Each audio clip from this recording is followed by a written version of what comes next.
Mestinya ke depan kita tidak lagi ada persoalan-persoalan kebangsaan kita itu terulang.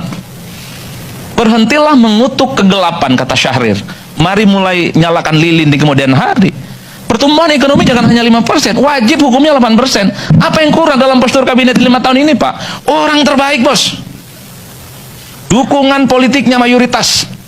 Semua partai mendukung. Kader-kader terbaik di situ. Ormas-ormas terbaik ada di situ. Lalu kurang apa lagi? Kelewatan kalau 5 tahun yang akan datang, semua visi misi, janji-janji, kerja-kerja itu tidak tuntas. Miskinan harus dihilangkan. Kalaupun toh tidak bisa dikurangi. Akses terhadap pendidikan dan pekerjaan itu semakin mudah, tidak sulit seperti biasa.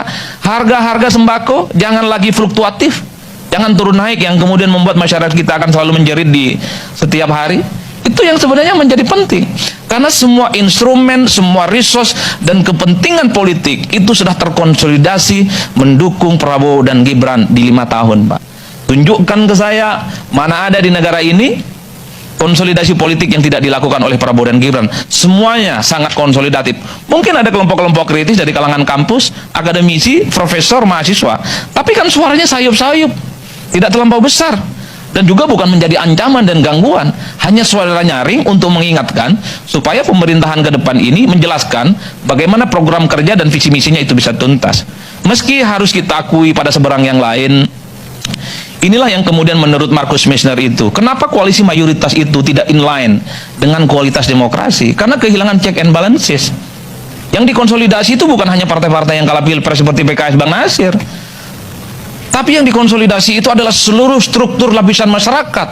Ormas diajak koalisi, kelompok-kelompok pemuda dan mahasiswa juga diajak koalisi. Sehingga kalau ada kebijakan-kebijakan politik DPR dan pemerintah sekalipun tidak pro rakyat, itu tak akan ada yang berani melawan dan protes. Bisa kita cek sepanjang Jokowi jadi presiden, khususnya 2019 sampai hari ini, kita sangat jarang mendengar bagaimana civil society yang berasal dari ormas-ormas besar itu speak up secara signifikan, melakukan resistensi dan perkawanan. Inilah yang menurut Marcus Messner, efek bawaan dari koalisi yang cukup besar, dan koalisinya bukan hanya partai, tapi juga pada level ormas dan gerakan-gerakan civil society yang lain. Di seberang yang lain harus saya katakan bahwa saya agak sedikit terenyuh dan bahkan harus menahan nafas ketika beberapa waktu yang lalu kita berulang kali sering mendengar bonus demografi dan bonus demografi.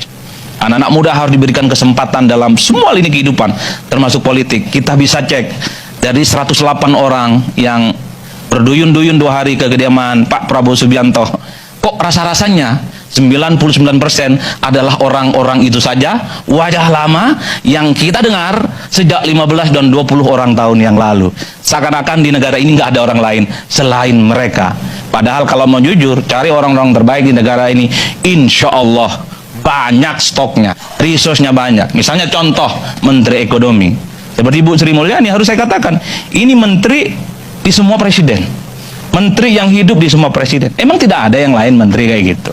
Bahwa Bu Sri Mulyani punya kapasitas, kompetensi, pengakuan internasional, iya, nggak ada yang bisa bantah. Tapi pertanyaannya adalah, apakah hanya Bu Sri Mulyani di negara ini yang kayak gitu? Banyak kok alumni UI, alumni UGM, alumni IAIN, kampus-kampus Islam atau pesantren yang juga punya kapasitas yang sama. Tapi kesempatan itu tidak datang. Apakah wajah-wajah itu saja yang punya kesempatan di bidang IT, di bidang hukum, di bidang koperasi? Banyak kalau kita mau steril. Yang ingin saya katakan adalah, kalau kita mau bicara tentang bonus demografi, lihatlah bagaimana rekrutmen dan struktur kepemimpinan kita selama 15, 20 dan hari ini. Kalau wajahnya itu saja, maka bonus demografi itu hanya akan menjadi kunyahan-kunyahan setiap pemilihan presiden. Teman-teman, kembali lagi bersama saya di channel ini, Salam NKRI Harga Mati. Nah, teman-teman, di sini saya akan membacakan dari cuplikan dari Bung Andi Prayitno yang mengatakan bahwa Pak Prabowo harus waspada dengan Gibran. Jokowi sangat berbahaya. Nah, teman-teman, saya akan membacakan beberapa komentar mengenai hal tersebut ya, teman-teman. Yang Jokowi inginkan negara ini maju. Dia tidak ingin pondasi yang dibangun tidak bisa dilanjutkan untuk menuju Indonesia maju. Itu menurut saya. Banyak stok anak Indonesia yang hebat. Jangan itu-itu saja. Benar Bung Adi Prayitno berbicara. Setuju Sambas. Benar-benar Bung Adi Prayitno. Prabowo lebih hati-hati, kalau tidak Prabowo secara perlahan lenyap. Mulyono Samsul sangat berbahaya. Salut dengan Bang Adi Prayitno, masih muda tapi hebat dan keren. Bicaranya lantang, cerdas, serta jelas. Semoga sehat selalu. Mantap apa yang disampaikan oleh Bung Adi Prayitno. Orang Irang sekitarnya takut dengan posisi jabatannya akan lenyap karena harta tahta diperjuangkan dengan mati-matian. Urusan Sansekerta belakangan, nggak takut sama Tuhan. Harapan saya rampingkan kabinet dan wamen-wamen dan staf ahli agar kebutuhan dapur rakyat harga normal. Keren Adi Prayitno, ayo rakyat Indonesia belajar politik dari Pak Adi Prayitno dan Pak Refli Harun supaya kita tidak buta dengan politik. Betul pesan Pak Proklamator, kita musuh kita nanti bukan penjajah tapi bangsa sendiri.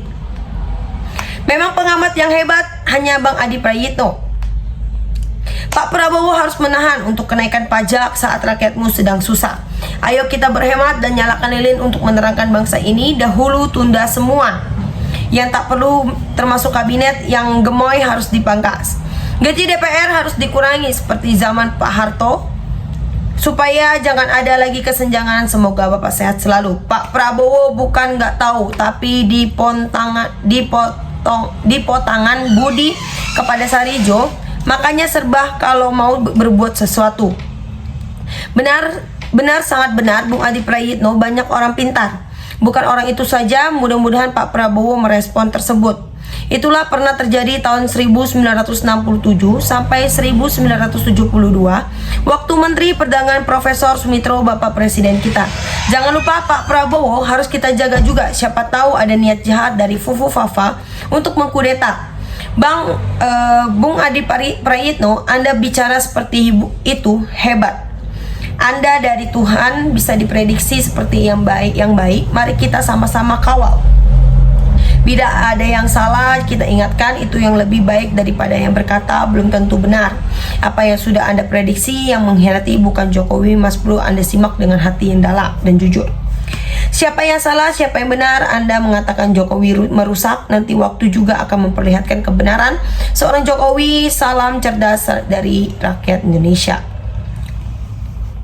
Saat ini kita harus berpikir mobilisasi masa ala Orde Baru, yaitu meninggalkan gaya partisan menjadi gaya negarawan. Partisan memperjuangkan partai, negarawan memperjuangkan kemajuan negara. Syaratnya kita harus punya ilmu yang tepat. Di masa Orde Baru ada Kanius Yunani yang mengaplikasikan permanen kultur melalui program-program pemerintahan. Hal yang sangat penting adalah kemampuan pemerintahan membasirkan kaum NPD yang merorong tegaknya undang-undang dan aturan negara. Benar sekali yang di pemerintahan dahulu hingga pemerintahan sekarang, mereka itu jugalah yang menduduki jabatan dan berkuasa. Semua sudah diatur. Oh, nggak berani main-main dengan negara karena cuman Busri yang terhebat.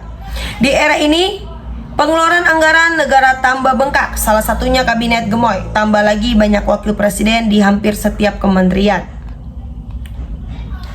Masalah ekonomi harus minimal 8% dong. Kalau enggak, ngapain bikin koalisi? Kalau enggak omong-omong aja, enggak ada apanya. Jokowi itu punya hitungan di mana kesehatan Prabowo dan umur Prabowo, maka Jokowi berusaha agar Gibran jadi wakil presiden. Mari kita lihat Prabowo itu jeli berpolitik serta ambisius. Mari kita lihat apa yang terjadi yang akan datang. Tuhan tidak tidur, rencana manusia dan rencana Tuhan antara bumi dan langit. Mari kita lihat seperti ke depan. Ingat Bu Mega sudah matang berpolitik. Ingat tahun 2004 di mana Laksamana Soekardi CS mau di Kongres PDIP tahun 2004. Sekarang ngomong aku pendiri PDIP. Saya tahu Laksamana Soekardi mahasiswa sipil ITB. Setahu saya itu bukan anggota. Betul Pak Adi Prayitno, semua harga jangan naik, turun. Kalau sudah turun jangan dinaikkan lagi. Kita rakyat pada menjerit, harga-harga pada mahal. Kerja susah, padahal ijazah juga walaupun cuma S1, tapi kita bisa sebagai orang tua sudah ngap-ngapan biayain anak sekolah pas kerja karena nggak punya orang dalam yang susah. Nah teman-teman, sahabat-sahabat dari Bongkar TV, silahkan berikan tanggapan teman-teman dalam kolom komentar ini sehingga kita dapat bertukar pikiran antara satu dengan yang lain dalam kolom komentar ini. Terima kasih teman-teman, Bongkar TV melaporkan.